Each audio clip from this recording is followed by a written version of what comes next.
Hello everyone, welcome to my channel Sonali and October girl. ভিডিওটা skip না করে and অবধি দেখার রিকোয়েস্ট নিয়ে আজকের ব্লগটা এখান থেকে শুরু করছি। খাবার দেখে বুঝতেই পেরেছো কুকিং ব্লগ আজকে দেব আমি।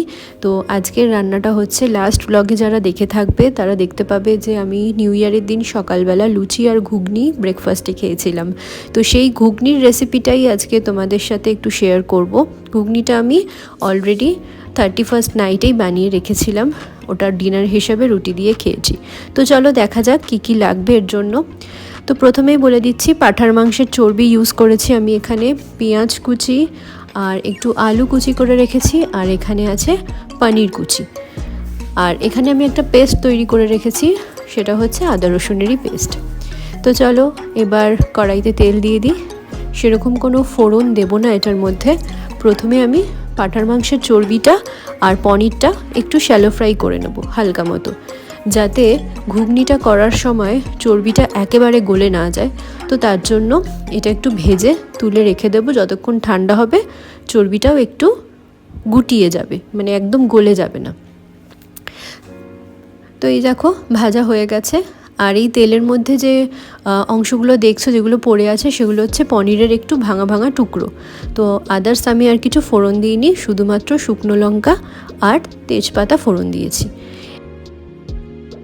তেজপাতা আর শুকনো লঙ্কাটা বেশ ভালো মতো লাল লাল মতো হয়ে গেলে এরপর আমি এর মধ্যে কেটে রাখা পেঁয়াজগুলো দিয়ে দেবো।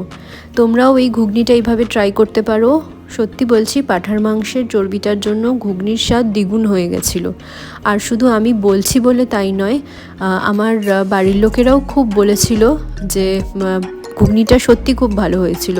তো কথায় কথায় বলে রাখি, এইবার আমি আলুটাও দিয়ে দিয়েছি।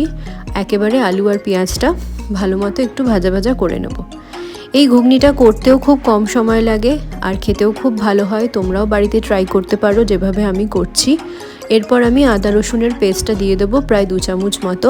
তো সমস্ত কিছু এবার ভালো মতো একটুখানি কষতে দিতে হবে।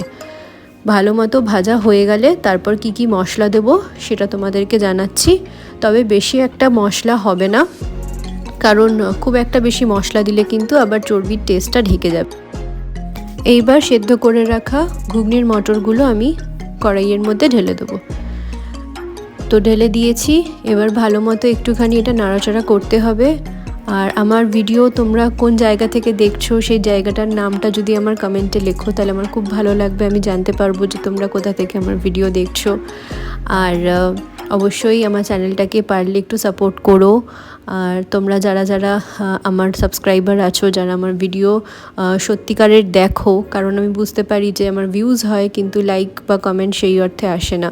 তো যাই হোক, এর মধ্যে আমি দিয়ে দিলাম এবার নুন, শাহি গরম মশলা আর দিলাম হলুদ। আমি কোনো রকম লঙ্কার ব্যবহার করব না, না কাঁচা লঙ্কা না গুঁড়ো লঙ্কা।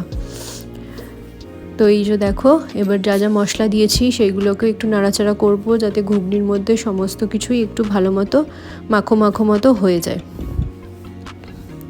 তো হ্যাঁ, যারা আমার সাবস্ক্রাইবার আছো, যারা আমার ভিডিও দেখো, তারা যদি তোমাদের জানাশোনা মানুষদেরকেও একটুখানি রেকমেন্ড করে দাও তাহলে অবশ্যই আমার ভালো লাগবে। আর কিছু কিছু শর্টস ভিডিও দিচ্ছি, সেগুলোও দেখো। তো এইবার আমি পনির আর চর্বিগুলো দিয়ে দিলাম। এগুলো এবার দিয়ে রান্না প্রায় শেষের মুখেই একদম। তো বেশিক্ষণ সময় লাগবে না, ঘুগনিটা যদি সেদ্ধ করা থাকে এই রান্না করতে কিন্তু বেশিক্ষণ সময় লাগবে না। খেতেও খুব ভালো হয়েছিল আর রান্না করতেও বেশিক্ষণ লাগেনি। তো এই যে অলরেডি এবারে আমি একটুখানি ঢাকা দিয়ে দেবো এবার, কারণ ঘুগনিতে অনেকটা জল ছিল। তো ঢাকা প্রায় আমি 5 মিনিট মতো দিয়ে রেখেছিলাম, তাতেই বেশ ভালো মতো গা মাখা মাখা হয়ে গেছে আর জলও ছেড়েছে আর আলুটাও প্রায় সেদ্ধ হয়ে গেছে, প্রায় না সেদ্ধ হয়ে গেছে। তো ঘুগনি আমার ডান। এইবার হচ্ছে আমি ঘরেই তৈরি করে একটা ভাজা মশলা, তো সেটা আমি এবার ওপর দিয়ে ছড়িয়ে দিচ্ছি। কিছুই না, সব কিছু গোটা মশলা, মানে জিরে, ধনে, শুকনো লঙ্কা, মৌরি, এই সমস্ত কিছু ভেজে, আর তেজপাতা, এই সমস্ত কিছু একটুখানি শুকনো খোলায় ভেজে সেটা গুঁড়ো করে নিলেই ভাজা মশলা একদম রেডি হয়ে যাবে। তো এবার গ্যাস আমি বন্ধ করে একদম একটুখানি ঢাকা দিয়ে রেখে দেবো। ব্যাস ঘুগনি আমার রেডি। এবার রাত্রিবেলা যেহেতু খেয়েছিলাম তো রুটি দিয়েই খেয়েছিলাম। তো আজকে রেসিপিটা কেমন লাগলো সেটা কিন্তু জানাতে ভুলো না। আর রেসিপিটার পারলে তোমরা একটা নাম দিয়ে দিও, সেটা আমাকে কমেন্টে জানিও।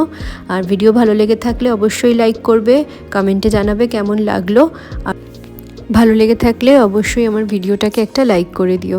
আর তাহলে এরপর আবার দেখা হচ্ছে পরের আরেকটা ব্লগে। সেই ব্লগটা কুকিং ব্লগ নাকি আমার ডেইলি ব্লগ সেটা পরের ভিডিওতেই তোমরা দেখতে পাবে।